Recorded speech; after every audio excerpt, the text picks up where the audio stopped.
Quando o assunto é medicina, eu tenho certeza que você se lembra do quê?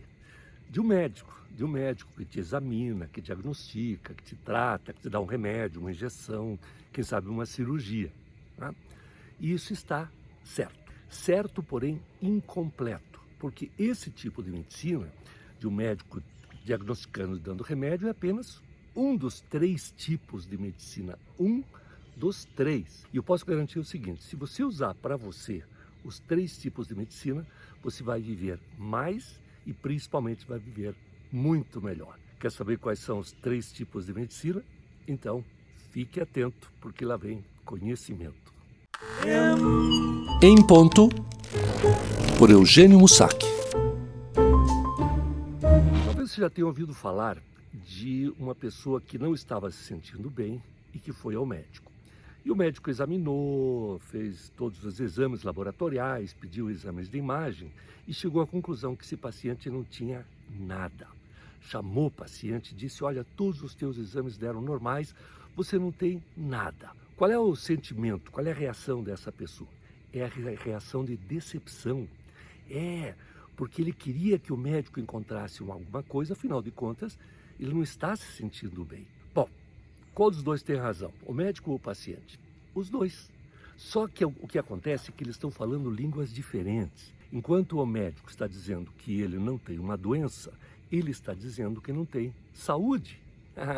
Porque acontece que saúde e doença são grandezas diferentes. Ter saúde não é apenas não ter uma doença. Para você entender melhor, imagine o seguinte: imagine que nós temos um extremo aqui, que é o extremo da saúde. A saúde é o bem-estar pleno, disposição, alegria de viver e, claro, ausência de doença. Bem-estar físico, bem-estar emocional e até bem-estar social e, quem sabe, bem-estar espiritual. E um outro extremo aqui é o extremo da doença.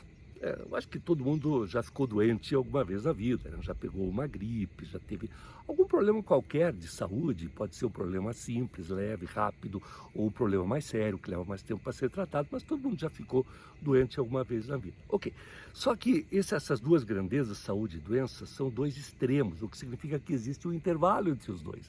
Esse intervalo, quem está nesse intervalo, e todos nós estamos nele, não tem uma doença, mas não tem saúde também, o que acontece com a maioria das pessoas. Agora, o que acontece é que algumas pessoas estão mais próximas do extremo da saúde, enquanto outras estão mais próximas do extremo da doença. E aí, por qualquer deslize, ficam doentes de verdade. Então vamos lá, o que é que leva a pessoa a estar mais próximo do extremo da saúde do que do extremo da doença? Pois é, vou te dizer, é aquilo que a gente chama de fatores promotores da saúde, ou fatores pró-saúde. Existem os fatores pró-saúde, existem os fatores pró-doença. Eu acho que fatores pró-doença, não vou falar sobre eles aqui, só vou citar um: o cigarro. Todo mundo sabe, o cigarro é provavelmente o maior fator, maior malefício para a nossa saúde como um todo. É um hábito que deve ser, sim, combatido. Mas vamos falar um pouquinho sobre os extremos da saúde.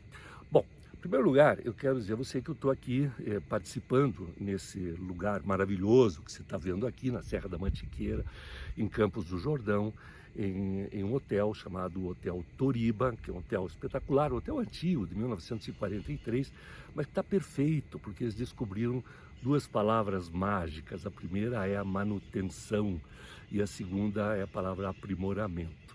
E estou aqui fazendo um programa de promoção da saúde.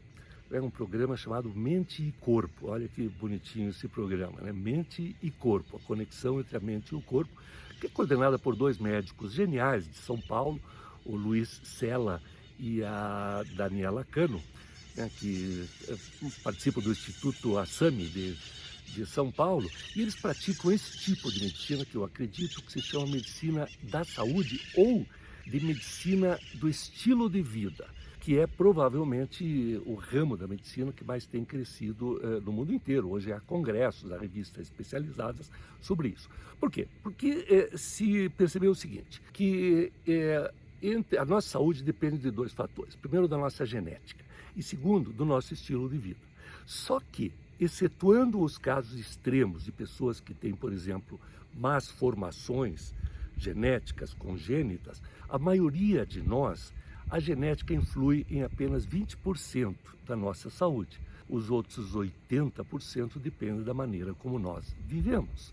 É disso que a medicina do estilo de vida estuda. Então a gente pode dizer que existem 3 tipos de medicina. Primeiro, a medicina curativa, aquela do médico que a gente procura quando tem uma doença, né?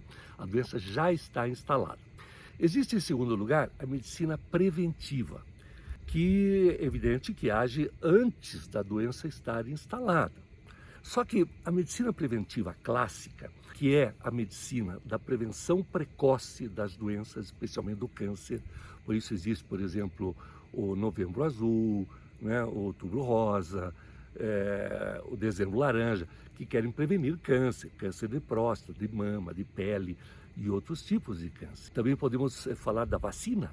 A vacina é, sem sombra de dúvida, uma maneira de prevenir a doença, né? Todos nós tomamos a vacina contra a gripe, damos para as nossas crianças uma série de vacinas que praticamente erradicaram várias doenças no mundo, né? A vacina contra o coronavírus, que é uma polêmica sobre ela, mas eu pessoalmente, por dados científicos, estou convencido que ela é absolutamente segura e eficaz. Então a vacina, né, e o diagnóstico precoce seriam medicina preventiva.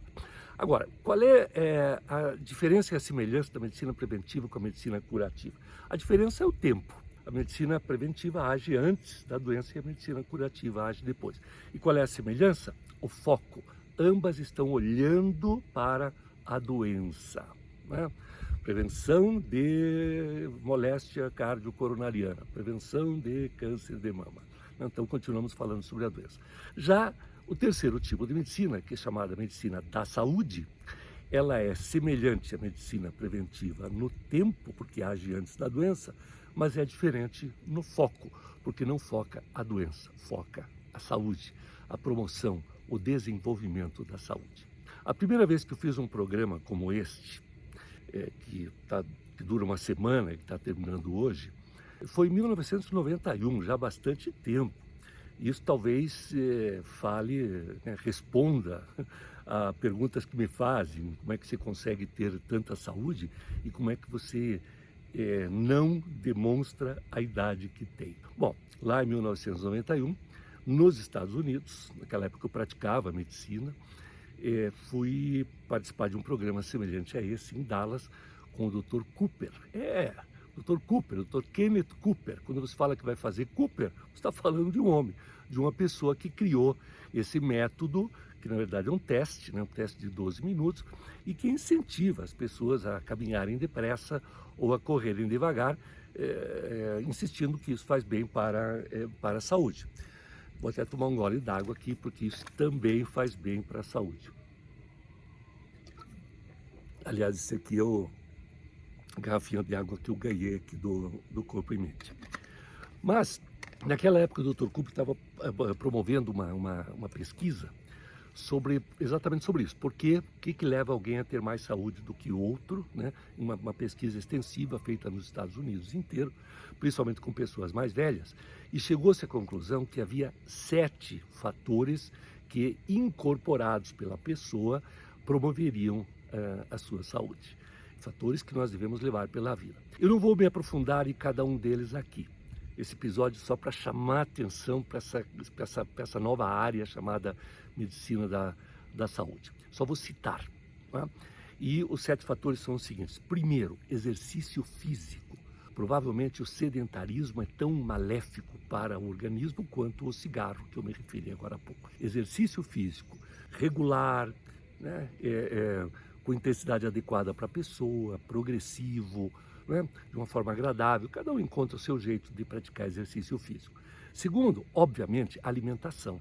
Né? Aqui nesse programa se insistiu muito na alimentação, desde a velocidade com que a gente come até o fator nutritivo e curativo de cada remédio. Informe-se sobre isso. Alimentação saudável, alimentação balanceada. Terceiro fator que promove a saúde, a qualidade do sono reparador, Hoje existe uma epidemia de pessoas que não dormem bem. E pode não dormir bem porque tem problema respiratório, ou porque está muito ansiosa, ou porque existem problemas ambientais, né? O colchão não é bom, você está num lugar que tem muito barulho, alguém ronca do teu lado. Bom, então observe isso. Para cada um desses fatores existem saídas. Eu, por exemplo, durmo com um aparelhinho chamado CPAP, que me ajuda a respirar. Mudou minha vida depois que eu comecei a usar este aparelhinho. Se informem sobre isso. O quarto fator é a administração do estresse. Veja que eu não disse eliminação do estresse, porque isso é uma impossibilidade. O estresse é uma dádiva, né? A natureza nos deu o estresse porque é uma espécie de uma reação que nós temos diante de um perigo. Né? O bicho, né? A zebra, vê um leão e se estressa. A única saída que ela encontra na vida é se estressar, porque isso aumenta a sua força, a sua velocidade, a sua capacidade de fugir ou de lutar. O único problema é que nós não temos leões físicos na nossa vida, mas temos muitos leões psicológicos e muitos deles são imaginários. Então nós temos que aprender a administrar o estresse, não eliminar o estresse. Né? Vamos falar sobre isso em outro episódio específico sobre o estresse, porque isso é interessantíssimo e nos ajuda muito. Esse foi o quarto fator. O quinto fator é o que a psicologia chama de autoestima saudável, autoestima real, autoestima que é baseada no fato de que você realmente se conhece, né, exercita o autoconhecimento e gosta de você, gosta do que você faz, gosta de como você reage, enfim. Porque existe um outro tipo de autoestima, que é a autoestima propagada por alguns livros e propagadores de autoajuda que dizem que basta que você olhe no espelho e diga que você se gosta, que você se ama e você passará a ter autoestima. Não é assim. Nós temos autoestima da mesma maneira como temos estima por outra pessoa. Né? Eu estimo alguém, eu gosto de alguém porque essa pessoa me deu algum tipo de... atendeu de alguma forma as minhas expectativas emocionais. Né? Por isso eu gosto da pessoa. Não gosto porque ela pediu. Né? Gosto porque ela, enfim, fez alguma coisa que fizesse com que eu gostasse dela. Pois a autoestima é a mesma coisa. E lembre que você só cuida mesmo daquilo que você gosta. O sexto fator são as relações. Nós somos seres gregários, relacionais. Né? As relações que estabelecemos com outras pessoas, a nossa família, o nosso parceiro, parceira direto, os nossos filhos, os nossos amigos, nossos colegas de trabalho, com a própria sociedade, com os vizinhos, né? Com uma pessoa que está viajando do seu lado no avião, como você estabelece essa relação, né? Isso interfere na maneira como, sabe, os seus neurotransmissores vão informar o seu corpo que você está em paz com o mundo. Né? As relações, há um estudo feito em Harvard que já dura 75 anos, em que eles acompanharam pessoas, observando especialmente como elas se relacionavam, e aí avaliaram qual é a relação que isso tem com os outros fatores da vida da pessoa. É uma experiência espetacular. Eu vou também fazer um episódio só para contar essa experiência, porque ela é digna de nota. Sexto fator. E o sétimo fator, o sétimo é surpreendente. O sétimo fator chama-se simplesmente estabelecer uma conexão saudável com o futuro. Ou seja, uma pessoa que se conecta com o futuro, que tem sonhos, que tem planos, que tem ideias, que tem coisas que ele quer realizar, seja do ponto de vista profissional, seja do ponto de vista pessoal, né? Sejam coisas grandiosas, como, sei lá, está ligado a uma ONG que vai diminuir a fome do mundo, ou seja, cultivar um jardim, escrever um livro, né? Querer ver o neto se formar, qualquer coisa que se projeta no futuro e você passa a viver também, não exclusivamente, mas também em função daquilo, parece que o teu cérebro não deixa o teu corpo adoecer antes que aquele objetivo seja atingido. Uma pessoa que não tem mais motivos para viver, o corpo entende que não precisa mais se manter e começa a adoecer. Sensacional, não é? Então observe esses 7 fatores e os pratique. Esse espaço que eu estou aqui não é um espaço, não é um hospital. Isso aqui está mais para uma escola, onde você vem para discutir, aprofundar estes temas para depois praticar na sua vida cotidiana. Para terminar, sei que esse episódio já está ficando meio longo, mas é um assunto que me fascina. O deus da medicina chamava-se Esculápio, ou Asclépios. E o Asclépios tinha duas filhas, a Panaceia e a Higieia, que o ajudavam em sua arte de ser o deus da medicina. Qual a diferença entre as duas? Bom, Panaceia era responsável por produzir remédios para tratar os humanos. Daí o nome Panaceia, que nós usamos até hoje, para designar um novo remédio, um remédio milagroso que cura todos os males, que é uma coisa que, claro, não existe. Já a Higieia tinha outra função, era justamente a de evitar que as pessoas ficassem doentes. Do seu nome, Higieia, vem a palavra higiene, né? Higiene física, higiene mental, higiene ambiental, que é o que nós precisamos para ter saúde, né? Também vem a palavra higidez, que é sinônimo de saúde. Então, o que eu desejo é que você se cuide dos seus e tenha muita higidez, o que inclui alegria de viver. Um abraço, até o próximo episódio.